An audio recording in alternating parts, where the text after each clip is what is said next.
கிளிநொச்சி பொது வைத்தியசாலையில் மகப்பேற்று தாய்மாரை அனுமதிப்பதில் இழுபறி நிலை தொடரும் அவலம். பேருந்தில் சென்ற சிறுமிக்கு பாலியல் சேட்டை, இராணுவ சிப்பாய்க்கு நடந்த தரமான சம்பவம். உயிர்த்த ஞாயிறு விசாரணையில் கசிந்த திடுக்கிடும் தகவல்கள், முக்கிய புள்ளி ஒருவருக்கும் தொடர்பா? ஊழலுக்கு பொறுப்பேற்று முழு அமைச்சரவையும் பதவி விலக வேண்டும் என ஜிஎல்பீரிஸ் தெரிவிப்பு. இலங்கையில் பெண்களின் தொப்புள்களின் மீது ரொட்டி உண்ணும் போட்டி வெடித்த பெரும் சர்ச்சை. வழங்கப்பட்ட அரச விடுமுறையில் திருத்தம், வெளியான வர்த்தமானி. நாட்டில் பெரும்பாலான பகுதிகளில் கொட்டி தீர்க்கப் போகும் கனமழை.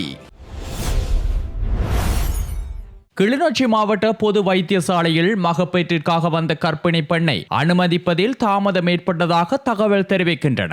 இந்த சம்பவம் நேற்று முன்தினம் இடம்பெற்றதாக கூறப்படுகிறது. முல்லைத்தீவு விசுவமடு பகுதியிலிருந்து கொண்டுவரப்பட்ட குறித்த தாய் நீண்ட நேரம் அனுமதிக்கப்படாமல் காத்திருக்க நேர்ந்ததாக தெரிவிக்கப்படுகிறது. பின்னர் மாவட்ட பிராந்திய சுகாதார சேவை பணிப்பாளர் அலுவலகத்தின் தலையீட்டின் பின்னரே அவர் வைத்தியசாலையில் சேர்க்கப்பட்டுள்ளார். அந்த தாய் முன்பு கிளிநொச்சி மற்றும் யாழ்ப்பாணம் பருத்தித்துறை பகுதிகளில் மாதாந்திர கிளினிக் சிகிச்சை பெற்றிருந்ததாகவும் வெளி மாவட்டங்களில் சிகிச்சை பெற்றவர்களை இங்கு உடனடியாக அனுமதிக்க முடியாது என வைத்தியசாலை தரப்பில் கூறப்பட்டதன் காரணமாகவே இந்த தாமதம் ஏற்பட்டதாக தகவல் வெளியாகியுள்ளன. இதேபோன்று முன்னரும் மகப்பேற்றிற்காக வந்த முல்லைத்தீவு மாவட்டத்தைச் சேர்ந்த சில தாய்மார்கள் பிற வைத்தியசாலைகளுக்கு மாற்றி அனுப்பப்பட்ட சம்பவங்களும் இடம்பெற்றுள்ளதாக குறிப்பிடப்படுகிறது. மேலும் கிளிநொச்சி மாவட்ட பொது வைத்தியசாலையில் வட மாகாணத்திற்கான பெண் நோயியல் பிரிவு கட்டப்பட்டிருந்தாலும் அதற்கான சேவைகள் இன்னும் முழுமையாக தொடங்கவில்லை. இதனால் பல கோடி ரூபாய் மதிப்புள்ள மருத்துவ உபகரணங்களும் பயன்படுத்தப்படாமல் உள்ளன என்பதும் கவனத்தில் கொண்டுவரப்பட்டுள்ளது.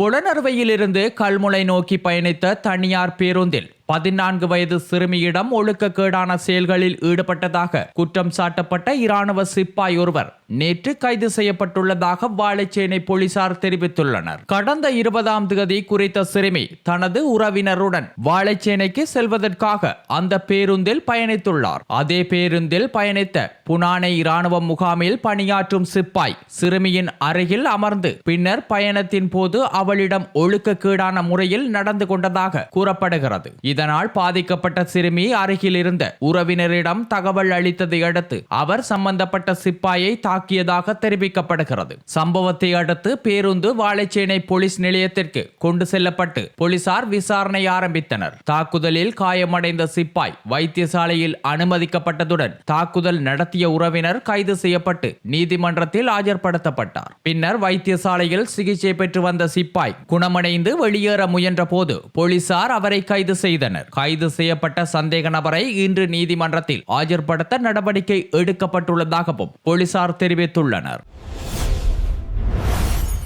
2019ஆம் ஆண்டு இடம்பெற்ற உயிர்த்த ஞாயிறு பயங்கரவாத தாக்குதல்கள் தொடர்பாக விசாரணைகளில் புதிய தகவல்கள் கொழும்பு கோட்டை நீதிவான் நீதிமன்றத்தில் சமர்ப்பிக்கப்பட்டுள்ளன. இந்த விவகாரத்தில் முன்னாள் ராஜாங்க அமைச்சர் பிள்ளையான் மற்றும் ரொசான் குணரட்ன ஆகியோரை பற்றிய தகவல்கள் முன்வைக்கப்பட்டதாக குற்றப்புலனாய்வுத்துறை தெரிவித்துள்ளது. மட்டக்களப்பு சிறையில் தடுத்து வைக்கப்பட்டிருந்த காலத்தில் பேராசிரியர் ரொஹான் குணரட்ன 3 முறை பிள்ளையானை நேரில் சந்தித்ததாகவும் இதற்கான தகவல் அவருடன் சிறையில் இருந்த ஒருவரின் சாட்சியத்தின் அடிப்படையில் வெளிவந்துள்ளதாகவும் கூறப்படுகிறது. இந்த சந்திப்புகளுக்கு இரு பெண்களும் உடனிருந்ததாகவும் அவர்களில் ஒருவருக்கு பின்னர் இலங்கை இராணுவத்தில் மேஜர் பதவி வழங்கப்பட்டதாகவும் நீதிமன்றத்தில் சுட்டிக்காட்டப்பட்டுள்ளது. மேலும் தேசிய தௌஹீத் ஜமாத் அமைப்புடன் தொடர்புடைய சௌரான் ஹாசிமின் என்பவரின் சகோதரர் உள்ளிட்ட சிலரும் பிள்ளையானின் சிறை அறைக்குள் அழைத்து செல்லப்பட்டதாகவும் அவர்கள் உரையாடும் போது மற்றவர்கள் அருகில் வந்தால்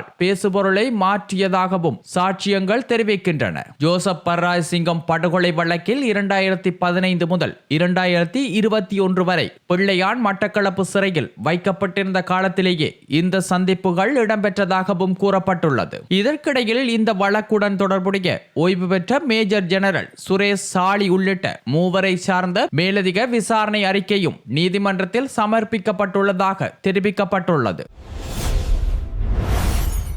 நிலக்கரி ஒப்பந்தத்தில் இடம்பெற்றதாக கூறப்படும் ஊழல் விவகாரத்துக்கு பொறுப்பேற்று முழு அமைச்சரவையும் பதவி விலக வேண்டும் என ஜிஎல் பீரிஸ் தெரிவித்துள்ளார். நேற்று நடைபெற்ற ஊடக சந்திப்பில் கருத்து தெரிவித்த அவர், எரிசக்தி அமைச்சரின் தனிப்பட்ட பதவி விலகல் மட்டும் போதுமானதல்ல என்றும் அந்த பதவி ஒரு பெயரளவிலானது மட்டுமே எனவும் குறிப்பிட்டார். மேலும் இந்த மோசடி நடவடிக்கை அரசு முழுவதின் ஆதரவுடன் முன்னெடுக்கப்பட்டதாகவும் குற்றம் சாட்டிய அவர், அதற்கான பொறுப்பு முழு அரசாங்கத்தினராலும் பகிர்ந்து கொள்ளப்பட வேண்டும் எனவும் வலியுறுத்தினார். சட்ட நெறிகள், அரசியல் மரபுகள் மற்றும் மக்களுக்கு வழங்கப்பட்ட வாக்குறுதிகளை மதித்து அமைச்சரவை உடனடியாக பதவி விலக வேண்டும் என்றும் அவர் தெரிவித்தார். இவ்வாறான செயற்பாட்டால் எதிர்காலத்தில் உருவாகும் அரசு இந்த விவகாரம் தொடர்பில் சட்ட ரீதியான நடவடிக்கைகளை எடுக்க வேண்டிய சூழல் உருவாகும் எனவும் அவர் எச்சரித்தார். இலங்கையின் பிரபல அழகுக்கலை நிபுணரும் சமூக ஊடக பிரபலவுமான சந்திமால் ஜெயசிங்க சமீபத்தில் கொண்டாடப்பட்ட சித்திரை புத்தாண்டை முன்னிட்டு ஏற்பாடு செய்த நிகழ்வு கடும் சர்ச்சையை ஏற்படுத்தியுள்ளது. இந்த நிகழ்வில் இளைஞர்கள் மற்றும் பியூமி கன்சிமாலினி உள்ளிட்ட சிலர் பங்கேற்றிருந்ததாக தெரிவிக்கப்படுகிறது. அப்போது அறிமுகப்படுத்தப்பட்ட சில விளையாட்டுகள் பாரம்பரிய சிங்கள கலாச்சாரத்திற்கு எதிரானதாக விமர்சிக்கப்பட்டுள்ளது. குறிப்பாக பெண்களின் தொப்புள்களில் உணவுகளை வைத்து அதை உண்ணும் செயற்பாடுகள் சமூக வலைத்தளங்களில் கடும் எதிர்ப்பை தூண்டியுள்ளது. இந்த விவகாரம் தொடர்பாக டிலானி அசோகமாலா தனது கருத்தை வெளியிட்டு, சிங்கள புத்தாண்டு போன்ற முக்கியமான கலாச்சார விழா இவ்வாறு மாற்றமடைவது வருத்தமளிப்பதாக குறிப்பிட்டார். மேலும் பாரம்பரிய நாட்டுப்புற விளையாட்டுகளை மாற்றியமைத்து சமூக ஒழுக்கங்களுக்கு முரணான செயல்கள் இடம்பெற்றதாக பலரும் குற்றம் சாட்டுகின்றனர். இத்தகைய நிகழ்வுகள் வருங்கால தலைமுறைக்கு தவறான முன்னுதாரணமாக அமையக்கூடும் என்றும் கவலையும் எழுந்துள்ளது. 2026 ஆண்டிற்கான அரசின் வெசாக் விழாவின் முக்கிய நிகழ்வு மே மாதம் 30 நடத்தப்பட உள்ளதாக அறிவிக்கப்பட்டுள்ளது. இதனைத் தொடர்ந்து மே 31 அரச விடுமுறை நாளாக அறிவித்து பொது நிர்வாகம், உள்நாட்டு அலுவல்கள், மாகாண சபைகள் மற்றும் உள்ளூராட்சி அமைச்சு அதிவிசேட வர்த்தமானி வெளியிட்டுள்ளது. இந்த அறிவிப்பின் மூலம் முன்னதாக மே மாதம் 2 திட்டமிடப்பட்டிருந்த விடுமுறை தினத்தின் மாற்றம் செய்யப்பட்டுள்ளதாக தெரிவிக்கப்பட்டுள்ளது. அமைச்சரவை தீர்மானத்தின்படி இவ்வருட வெசாக் வாரம் மே 27 முதல் ஜூன் 2 வரை கொண்டாடப்படும் என்பதும் குறிப்பிடத்தக்கது. இன்று பிற்பகல் 1 மணிக்கு பின்னர் நாட்டின் பல பகுதிகளில் மழை அல்லது இடியுடன் கூடிய மழை பெய்யும் சாத்தியம் அதிகம் என வளிமண்டலவியல் திணைக்களம் தெரிவித்துள்ளது. மேல் சப்ரகமுவ, மத்திய, வடமேல் மற்றும் தென் மாகாணங்களில் சில இடங்களில் 75 மில்லிமீட்டருக்கும் அதிகமான மழை பொழிவு பதிவாக கூடும் என்றும் குறிப்பிடப்பட்டுள்ளது. மேலும் தென் மாகாணத்திலும் களுத்துறை மாவட்டத்தின் கடலோர பகுதிகளிலும் காலை நேரத்திலேயே மழை பெய்யும் வாய்ப்புள்ளதாகவும் அறிவிக்கப்பட்டுள்ளது. இதற்கிடையில் மத்திய, சப்ரகமுவ, வடமத்திய மற்றும் ஊவா மாகாணங்களுடன் வவுனியா, குருநாகல் மாவட்டங்களிலும் அதிகாலை நேரங்களில் பனிமூட்டம் காணப்படும் நிலை உருவாகும் எனவும் தெரிவிக்கப்பட்டுள்ளது. இடியுடன் கூடிய மழை பெய்யும் காலங்களில் தற்காலிகமாக பலத்த காற்று மற்றும் மின்னல் தாக்கங்கள் ஏற்படும் வாய்ப்பு உள்ளதால் பொதுமக்கள் தேவையான பாதுகாப்பு நடவடிக்கைகளை முன்னெடுக்குமாறு அறிவுறுத்தப்பட்டுள்ளது.